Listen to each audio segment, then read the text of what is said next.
Let's say we start with the diameter. If you know the diameter is 12, then what do you know about the radius? Or what if I did this?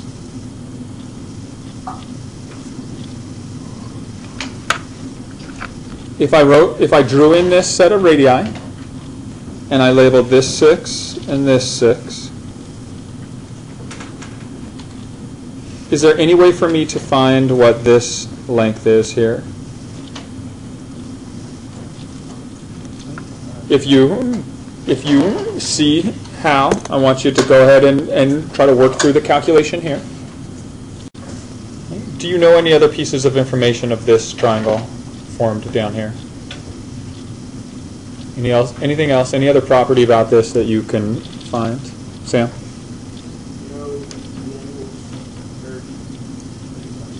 Yeah, you're on the right track.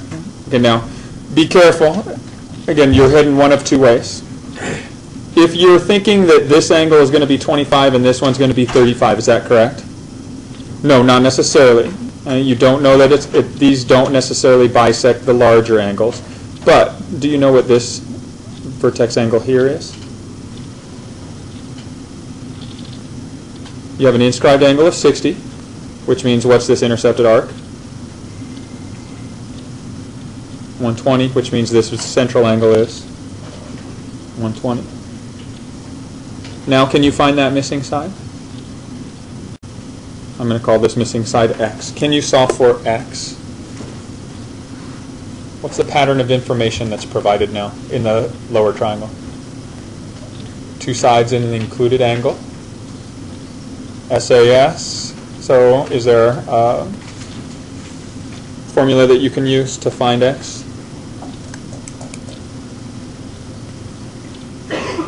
So to find x, you can use law of cosines.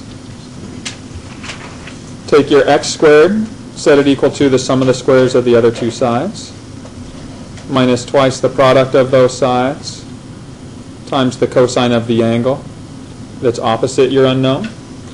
And so we can calculate this. We can use our solve feature and just enter it. X squared is equal to 6 squared plus 6 squared minus 2 times 6 times 6 times the cosine of 120. I'll put it in decimal form. We want to solve for x.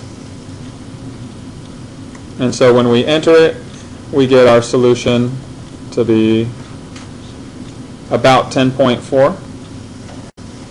And so once again, we're probably going to use this value. Because I anticipate using it, what I'm going to do is I'm going to hit enter on my calculator and then delete everything that comes in front of this solution. And did we need to consider the negative square root on that number? No. So again, we're dealing with a length. So I'm just going to delete everything in front of that and press enter. So now if I ever want to access that exact number again, rather than have to type it all in, I can just move up, hit enter, and it'll duplicate that or copy it in this line. Okay, so I found one side of this. Anything else that you can do to solve? I want to give you a moment to try on your own. See if you can continue from this step and figure out a way to find the area of this triangle.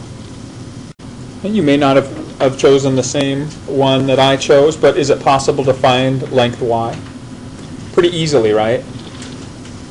Because we have our calculation already set up. Okay. And so when you look at the equation for y, it's the same thing. We have our two sides. Can we find what this central angle is? What's that central angle going to be? We have an inscribed angle of 50, therefore this intercepted arc is 100, which means this central angle is also 100. And so now when we enter this, everything stays the same, right? Because the radii are still 6. The only difference is we're now taking the cosine of 100. So when we go in to recalculate this, it's nice and easy. Just change one number. Okay. Even though I'm solving for y in my problem, can I leave x in my calculator? Yeah, just be aware of what it represents. And when you hit enter, you get your answer to be approximately 9.2. So here's the length of about 9.2. Again, I anticipate I may be using that, so I'm going to highlight that, enter, to put it down in my display. And then I'm going to delete everything in front of it, hit enter once more, and now that puts it in my display so I can access it anytime. Do I need to find the length of the side opposite 70 degrees to solve this problem? No. You can. And if you did that one, you should have gotten somewhere around 11.3 as your answer. But I want you to see, can you go from here or wherever, whatever step you are? Again, just take a few minutes to see, can you get to the area of this. So I'm going to use this middle side, the side of 10.4, as my base. Therefore, I'm going to find this corresponding height, h. So I know my area formula will eventually be 1/2 base times height. My base is approximately 10.4. My height is still unknown. So what am I going to use to find my height? So now I have this angle of 70 degrees, this side length of 9.2, this unknown side length of h. And so when I look to solve this, what trig ratio will relate this angle, the opposite side, and the hypotenuse? It's related by sine. So we can calculate the sine of 70 degrees is equal to opposite over hypotenuse.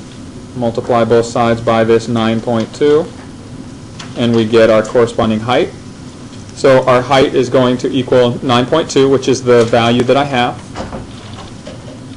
times the sine of 70 degrees.